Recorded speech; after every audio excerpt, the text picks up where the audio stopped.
Mi nombre es Brigitte Salcedo, soy estudiante de la Técnica Profesional en Seguridad y Salud en el Trabajo del cuarto semestre. Los trastornos convulsivos son alteraciones que se dan periódicamente de la actividad eléctrica cerebral y que se derivan en algún grado de disfunción cerebral transitoria, pues muchas personas tienen sensaciones raras antes de que se les dé esa crisis convulsiva. También hay algunas convulsiones que causan temblor incontrolable y pérdida de la conciencia de la persona. Y también la más frecuente es que la persona que está afectada simplemente deje de moverse o de ser consciente de lo que está pasando en ese momento.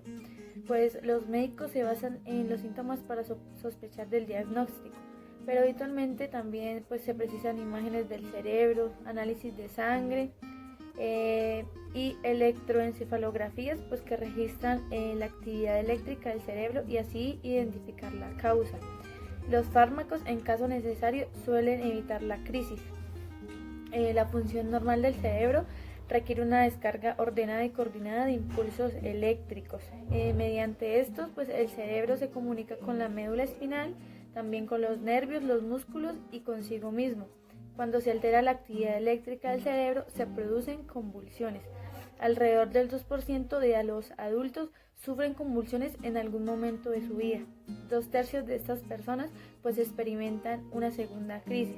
Las crisis convulsivas suelen iniciarse en la primera infancia o al final de la edad adulta. Algunos tipos de convulsiones, las convulsiones se pueden describir de la siguiente manera: epilépticas, que es la principal, que no tiene desencadenante aparente, es decir, que no son provocadas y ocurren 2 o más veces. Una única convulsión no se considera epilepsia. Las convulsiones epilépticas se denominan epilepsia o crisis epilépticas. El origen de las crisis epilépticas es a menudo desconocido, no hay algo que diga que por qué sea este problema. Pero pueden ser consecuencia de diversos trastornos cerebrales como anomalías estructurales, accidentes cerebrovasculares o tumores. En estos casos la denominamos epilepsia sintomática. La epilepsia sintomática es más frecuente entre recién nacidos y personas adultas de edad muy avanzada. El tratamiento de urgencia o de emergencia para detener las convulsiones en caso de estado epiléptico es cuando las convulsiones duran más de 5 minutos. Se tiene que administrar medicamento por vía intravenosa con una dosis alta de uno o más medicamentos, anticonvulsivos obviamente, que pueden ser benzodiazepina, como el lorazepam. Lo antes posible se debe hacer esto, de administrar estos medicamentos para así poder detener la crisis epiléptica que le da al paciente. Cuanto antes inicie el tratamiento con medicamentos anticonvulsivos, mejor y más fácil se controlarán las crisis que le dan a la persona. Se deben tomar también medidas para evitar daños durante las crisis prolongadas. Se tienen que vigilar cerca a las personas para vigilar que estén respirando adecuadamente. En el caso contrario, se inserta un tubo para ayudarles a respirar, pero ese procedimiento se llama intubación y solo lo hace un profesional. Si la crisis persiste, se recurre a la anestesia general para detenerlos.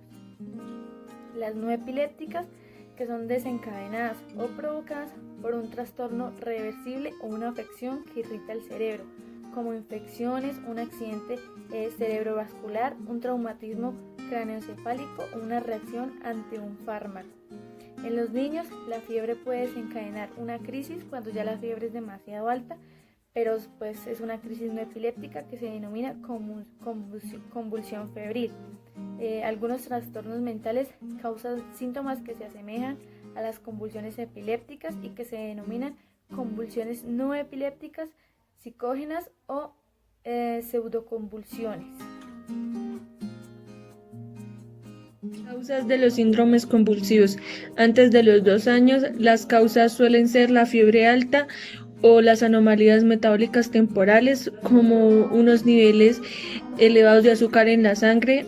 Otras causas también pueden ser una lesión durante el parto, un efecto congénito, una alteración metabólica o un trastorno cerebral hereditario. En adultos, las causas suelen ser un traumatismo craneal, un accidente cardiovascular o un tumor pueden dañar el cerebro y desencadenar convulsiones. La abstinencia alcohólica es una causa frecuente de las convulsiones. Sin embargo, en aproximadamente la mitad de las personas de este grupo de edad se desconoce la causa. En adultos mayores, la causa puede ser un tumor cerebral, un accidente cardiovascular. Cuando no identificamos la causa, se dicen que son convulsiones idiopáticas. Las situaciones que irritan el cerebro, como lesiones o determinados fármacos y alteraciones del ritmo cardíaco, niveles bajos de oxígeno en la sangre o niveles muy bajos de azúcar en la sangre, hipoglucemia, pueden desencadenar una crisis única. Las personas con un trastorno convulsivo tienen más probabilidades de sufrir una convulsión cuando ocurre esto, cuando están sometidos a un exceso de estrés físico o emocional, cuando están intoxicados o privadas del sueño, cuando han dejado repentinamente de beber o de consumir sedantes. Evitar estos factores ayuda a prevenir las convulsiones. Las convulsiones se desencadenan por sonidos repetitivos, luces centellantes, videojuegos o incluso tocar ciertas partes del cuerpo. Este trastorno se denomina epilepsia refleja. Buenas noches, mi nombre es Diego Andrés Fernández. En la noche de hoy voy a hablar de las convulsiones en punto focal. Las convulsiones en punto focal son aquellas que se desarrollan en un solo punto del cerebro. Estas se pueden clasificar en dos según si la persona está consciente o la persona está inconsciente. De tipo focal consciente. Estas por lo general tienen la particularidad que comienzan en una mano y va extendiéndose a través del brazo conforme el daño eléctrico en el cerebro va aumentando. Cabe resaltar que las personas están totalmente conscientes y perciben todo lo que está pasando. Hay otras que se presentan a nivel de la parte facial de la cara y esta se va extendiendo a través del brazo también. Refiere al conocimiento de sí mismo y del entorno. Por lo tanto, cuando hay una alteración, cuando empieza a haber una convulsión y hay una alteración de la conciencia, este se conoce como convulsión en punto focal con conciencia alterada. En cambio, cuando estamos hablando de que la persona está consciente cuando está teniendo una convulsión, es porque solamente en una parte del cerebro está siendo afectada y digamos que la persona es consciente de su espacio y digamos que solo la parte afectada del cuerpo tendrá algún cambio que la persona puede percibir, como por lo menos dado el caso se puede llegar a mover un brazo de manera involuntaria sin que la persona lo ordene, digamos, él no le da órdenes al cuerpo y posteriormente o normalmente estas pueden irse alterando más hasta llegar al punto donde la persona pierde totalmente su conciencia, es decir, que la persona cuando tiene una convulsión en conciencia, esta puede cambiar a una en la que él esté totalmente inconsciente. De tipo focal con alteración de la conciencia. Estas normalmente se presentan en el lóbulo frontal y comienzan de manera muy rápida, es decir, en alrededor de 1 o 2 minutos la persona irá perdiendo la percepción de su entorno y irá perdiendo la percepción de sí misma. ¿Cómo se puede presentar? La persona tiene una mirada fija, perdida totalmente, empieza a desconocer a las personas, se le pueden empezar a mover las partes de manera involuntaria y sin un propósito alguno. Estas son como las características que más se presentan en este tipo de convulsión focal. Buenas, mi nombre es Carlos Ávila. Este video tiene fines netamente didácticos, se hace para la materia Planes de Emergencia del cuarto semestre de la técnica profesional en seguridad y salud en el trabajo. Hoy voy a hablar acerca de los síntomas de las convulsiones. Hablemos primero de una aura, una sensación inusual. Describe cómo se siente una persona antes de que comience una convulsión o puede formar parte de una convulsión focal consciente que acaba de comenzar. Un aura puede consistir en cualquiera de los aspectos siguientes: olores o sabores anormales, mariposas en el estómago, una sensación de haber experimentado algo anteriormente, incluso cuando no se ha experimentado, sensación de déjà vu, o en el caso contrario, la sensación de que algo no resulta familiar a pesar que debería serlo. Además de esto, sensación inequívoca de la inminencia de una crisis. Casi todas las crisis son relativamente breves, con una duración que oscila entre unos segundos y algunos minutos. La mayoría dura entre 1 y 2 minutos. Algunas veces las convulsiones reaparecen de forma recurrente, como sucede en el estado epiléptico. Debemos ver que la mayoría de los afectados por trastornos convulsivos tienen un aspecto y un comportamiento normal entre las crisis.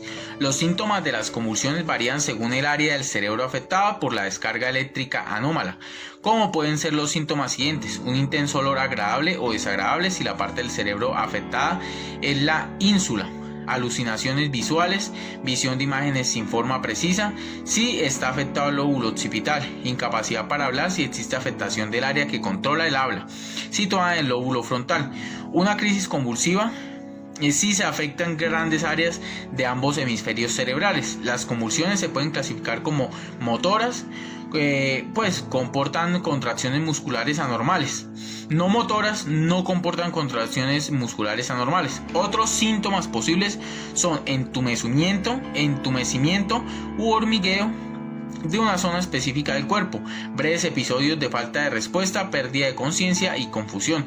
Pueden producirse además vómitos si se pierde la conciencia. La persona afectada puede perder el control de los músculos, la vejiga o los intestinos. Algunas personas se muerden la lengua. Los síntomas también varían dependiendo de si la crisis convulsiva es de inicio focal, inicio generalizado o inicio generalizado. Existen varios tipos de convulsiones focales y generalizadas. La mayoría de las personas presentan un solo tipo de convulsiones, otras presentan 2 o más tipos.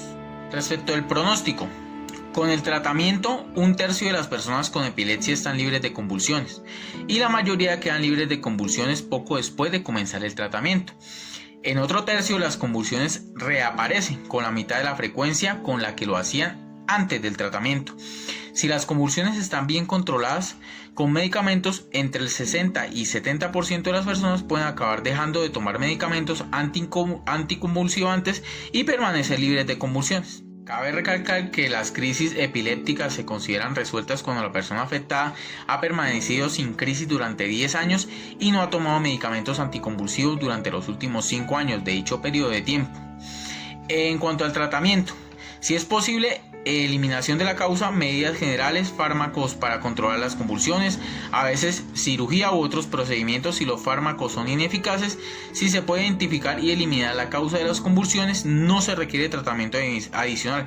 Por ejemplo, si la causa de la crisis fue una bajada en el nivel de azúcar en sangre, se administra glucosa y se trata del trastorno que causó esa disminución de azúcar. Otras causas tratables son las infecciones, algunos tumores y los niveles anormales de sodio. Cuando la causa no puede ser eliminada, para tratar los trastornos convulsivos suele bastar con tomar medidas generales y recibir tratamiento farmacológico. Si los fármacos son ineficaces, a veces se recomienda la cirugía. Esto sería todo. Muchas gracias.